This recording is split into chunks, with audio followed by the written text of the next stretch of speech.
आज जिस फ़िलासफ़र पे हम गुफ्तगू करेंगे, उनका नाम है ज़ेनोफ़नीस। ज़ेनोफ़नीस का ताल्लुक़ यूनान से था और ज़ेनोफ़नीस पारमेनिडीज़ का उस्ताद था। ज़ेनोफ़नीस भी इलियाटिक स्कूल का हिस्सा था। इलियाटिक स्कूल यूनान का एक स्कूल था, यानी जो इलिया यूनान का शहर था, उस इलिया शहर से जो फ़िलासफ़र्स ताल्लुक़ रखते थे और ख़ुसूसन वो एक ख़ास फ़िलासफ़ी या एक नज़रिया था जिसको वो प्रमोट करते थे, उसका नाम था मोनिज़्म। यानी जो रियलिटी है या खुदा है वो एक है और वो इटर्नल है, अबदी है और उसमें कोई चेंज नहीं है, कोई तब्दीली नहीं है। इस नज़रिए को इलियाटिक स्कूल में बेस बना के उसको प्रमोट किया जाता था। तो जितने भी इलिया के फ़िलासफ़र्स थे, वो इस नज़रिए को प्रमोट करते थे। चुनांचे इस निस्बत से इलियाटिक स्कूल का नाम पड़ा और उसमें पारमेनिडीज़ था, जिसको हमने पहले पढ़ा था। अब ज़ेनोफ़नीस भी उसका हिस्सा है। उसके बाद जो नेक्स्ट हम पढ़ेंगे ज़ेनो ऑफ़ इलिया, वो भी उस इलियाटिक स्कूल का हिस्सा था। अब हम आते हैं ज़ेनोफ़नीस की फ़िलासफ़ी की जानिब। ज़ेनोफ़नीस की जो मेन फ़िलासफ़ी है, वो खुदा के गिर्द घूमती है।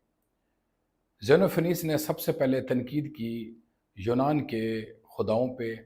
उसने कहा कि यूनानी लोगों ने खुदा का जो कॉन्सेप्ट है, वो एंथ्रोपोमॉर्फिक बनाया हुआ है।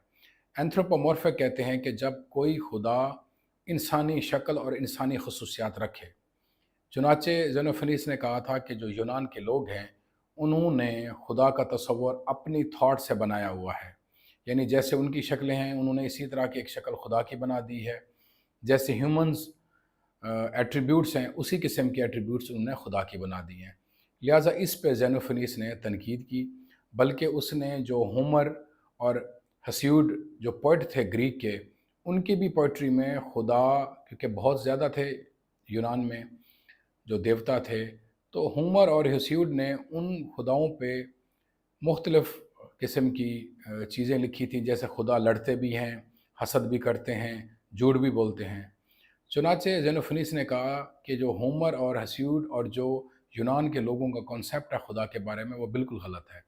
एक तो खुदा एंथ्रोपोमॉर्फिक नहीं है, खुदा हमसे मावरा है, हमारी खसूसियात से मावरा है और किसी भी किस्म की जो थॉट है उसके अंदर वो नहीं आ सकता और उसमें कोई चेंज या कोई मोशन या हरकत नहीं है।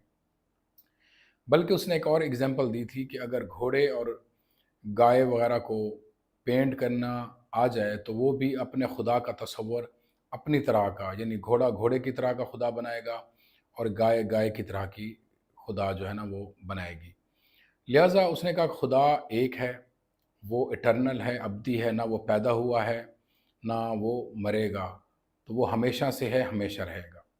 दूसरा नज़रिया था ज़मीन के बारे में। वो ज़मीन के बारे में ये था कि उसका एक मुशाहदा था कि उसने जो समुद्री जानवर हैं, उनकी जो बाक़ियात उसने पत्थरों पे देखी थी समंदर के करीब, उससे उसने ये अंदाज़ा लगाया कि माज़ी में ज़मीन का कुछ हिस्सा समंदर के नीचे भी था।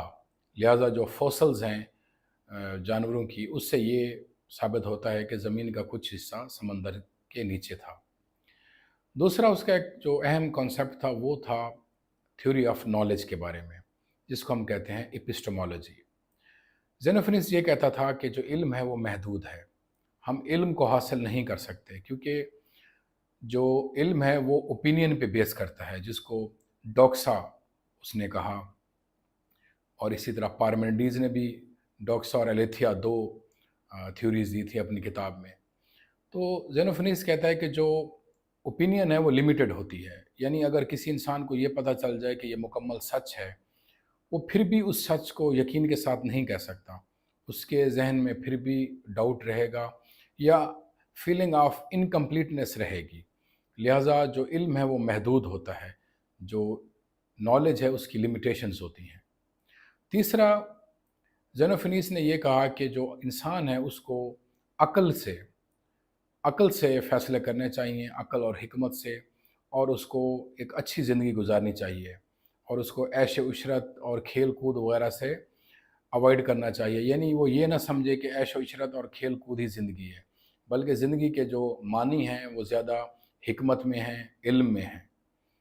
لہٰذا یہ شارٹ سا ایک انٹروڈکشن تھا زینوفنیس کے بارے میں، جو پارمینیڈیز کا استاد تھا، اور وہ خدا کا جو اینتھروپومورفک تصور ہے اس کو ریجیکٹ کرتا تھا، اور وہ تھیوری آف نالج یعنی ایپسٹمولوجی کو بھی یہ کہتا تھا کہ جو نالج ہے اس کی لمیٹیشنز ہیں، جو ہمارے سینسز ہمیں علم دیتے ہیں وہ لمیٹڈ ہوتا ہے۔